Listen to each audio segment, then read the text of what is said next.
since the start of the recovery and is now running about 20% above the pre-pandemic level. With demand outstripping pandemic-afflicted supply, rising durables prices are a principal factor lifting inflation well above our 2% objective. Given the ongoing upheaval in the economy, some strains and surprises are inevitable. The job of monetary policy is to promote maximum employment and price stability as the economy works through this challenging period. I'll turn now to a discussion of progress toward those goals. The outlook for the labor market has brightened considerably in recent months. After faltering last winter, job gains have risen steadily over the course of this year and now average 832,000 over the past 3 months, of which almost 800,000 have been in services. The pace of total hiring is faster than at any time in the recorded data before the pandemic. The levels of job openings and quits are at record highs, and employers report that they cannot fill jobs fast enough to meet returning demand.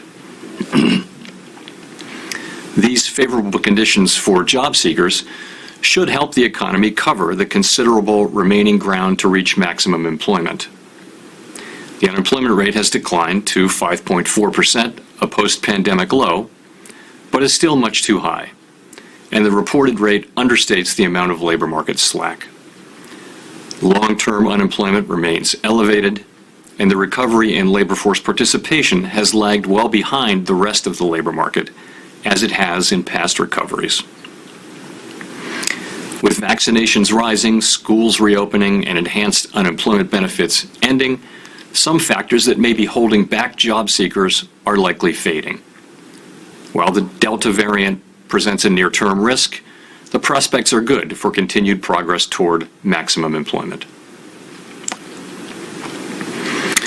The rapid reopening of the economy has brought a sharp run-up in inflation.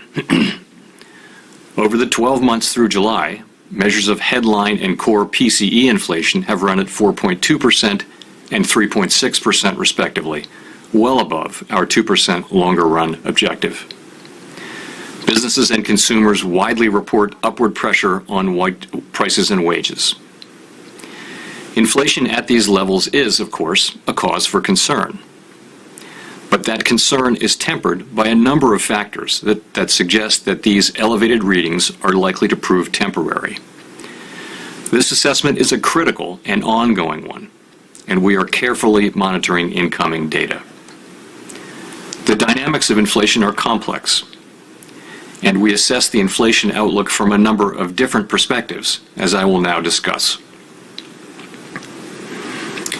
The spike in inflation is so far largely the product of a relatively narrow group of goods and services that have been directly affected by the pandemic and the reopening of the economy. The durable goods alone contributed about 1% to the latest 12-month measures of headline and core inflation. Energy prices, which rebounded with the strong recovery, added another 0.8% to headline inflation. And from long experience, we expect the inflation effects of these increases to be transitory. In addition, some prices, for example, for hotel rooms and airplane tickets, declined sharply during the recession and have now moved back up close to pre-pandemic levels. The 12-month window we use in computing inflation now captures the rebound in prices, but not the initial decline, temporarily elevating reported inflation. These effects, which are adding a few tenths to measured inflation, should wash out over time.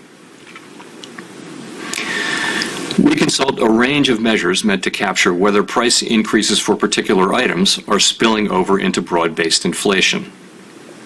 These include trimmed mean measures and measures excluding durables and computed from just before the pandemic.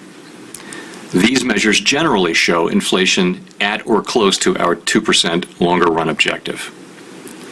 We would be concerned at signs that inflationary pressures were spreading more broadly through the economy. We are also directly monitoring the prices of particular goods and services most affected by the pandemic and the reopening, and are beginning to see a moderation in some cases as shortages ease. Used car prices, for example, appear to have stabilized.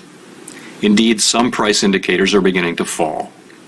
If that continues, as many analysts predict, then used car prices will soon be pulling measured inflation down, as they did for much of the past decade.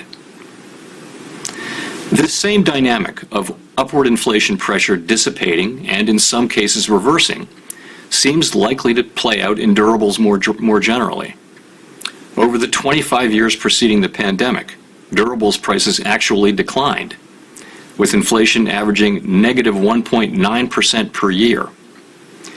As supply problems have begun to resolve, inflation in durable goods other than autos has now slowed and may be starting to fall. It seems unlikely that durables inflation will continue to contribute importantly over time to overall inflation. We will be looking for evidence that supports or undercuts that expectation. We also assess whether wage increases are consistent with our 2% inflation goal over time.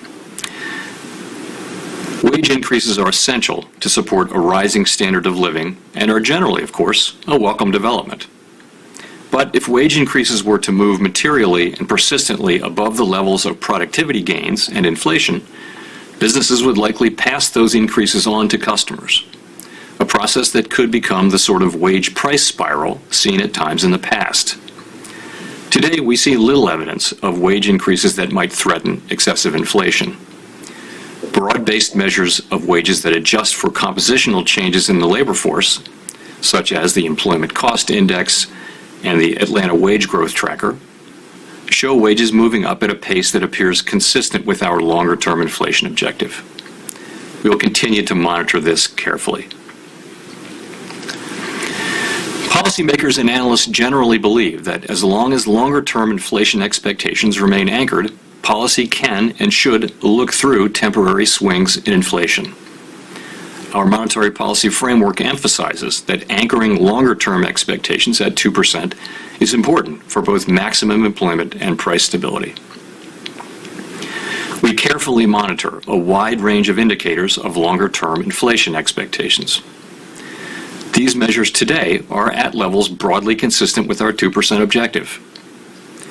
Because measures of inflation expectations are individually noisy, we also focus on common patterns across the measures. One approach to summarizing these patterns is the board staff's Index of Common Inflation Expectations, which combines information from a broad range of survey and market-based measures.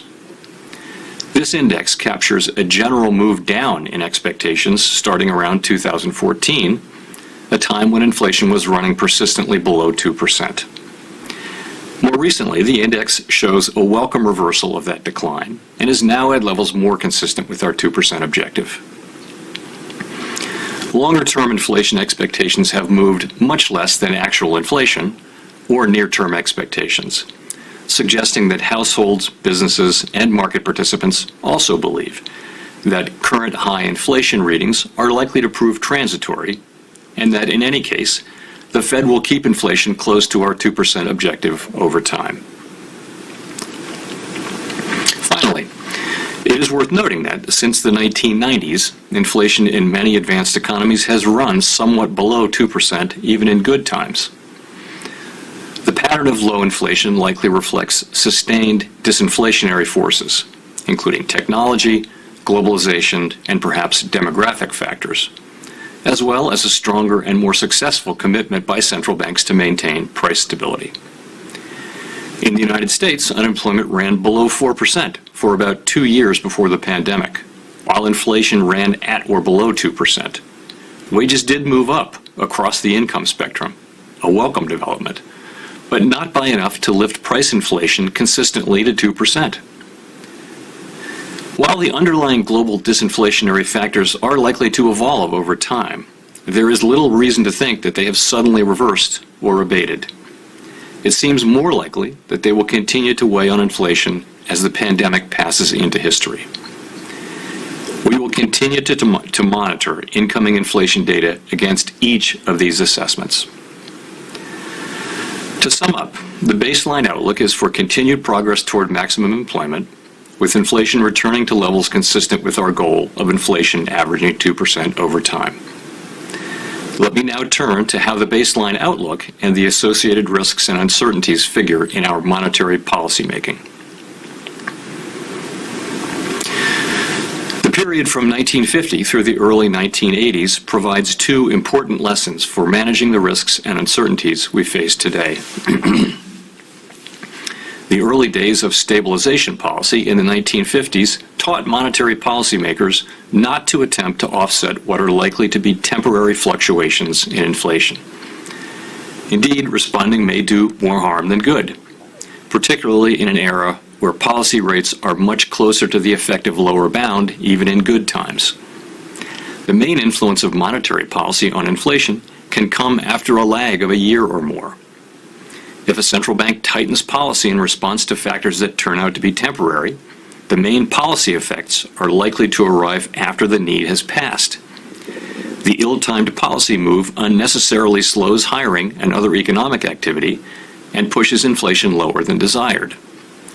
Today, with substantial slack remaining in the labor market and the pandemic continuing, such a mistake could be particularly harmful. We know that extended periods of unemployment can mean lasting harm to workers and to the productive capacity of the economy. History also teaches, however, that central banks cannot take for granted that inflation due to transitory factors will fade. The 1970s saw two periods in which there were large increases in energy and food prices, raising headline inflation for a time. But when the direct effects on headline inflation eased, core inflation continued to run persistently higher than before. One likely contributing factor was that the public had come to generally expect higher inflation, one reason why we now monitor inflation expectations so carefully. Central banks have always faced the problem of distinguishing transitory inflation spikes from more troublesome developments, and it is sometimes difficult to do so with confidence in real time. At such times, there is no substitute for a careful focus on incoming data and evolving risks. If sustained higher inflation were to become a serious concern, the FOMC would certainly respond and use our tools to assure that inflation runs at levels that are consistent with our goal. Incoming data should provide more evidence that some of the supply-demand imbalances are improving, and more evidence of a continued moderation in inflation, particularly in goods and service prices that have been most affected by the pandemic. We also expect to see continued strong job creation, and we'll be learning more about the Delta variant's effects. For now, I believe that policy is well positioned. As always, we are prepared to adjust policy as appropriate to achieve our goals. That brings me to a concluding word on the path ahead for monetary policy. The committee remains steadfast in our oft-expressed commitment to support the economy for as long as is needed to achieve a full recovery. The changes we made last year to our monetary policy framework are well suited to address today's challenges. We have said that we would continue our asset purchases at the current pace until we see substantial further progress toward our maximum employment and price stability goals, measured since last December when we first articulated this guidance. My view is that the substantial further progress test has been met for inflation. There has also been clear progress toward maximum employment. At the FOMC's recent July meeting, I was of the view, as were most participants, that if the economy evolved broadly as anticipated, it could be appropriate to start reducing the pace of asset purchases this year. The intervening month has brought more progress in the form of a strong employment report for July, but also the further spread of the Delta variant. We will be carefully assessing incoming data and the evolving risks. Even after our asset purchases end, our elevated holdings of longer-term securities will continue to support accommodative financial conditions.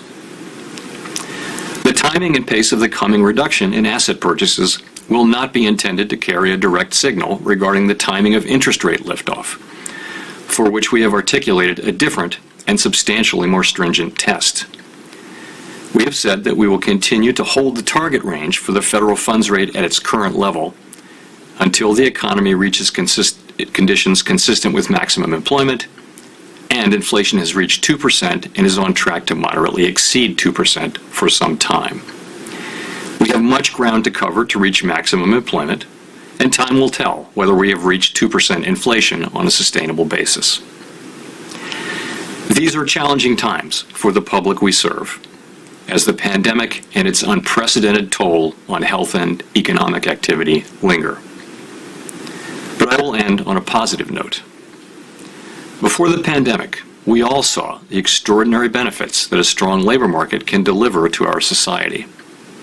Despite today's challenges, the economy is on a path to just such a labor market, with high levels of employment and participation, broadly shared wage gains, and inflation running close to our price stability goal.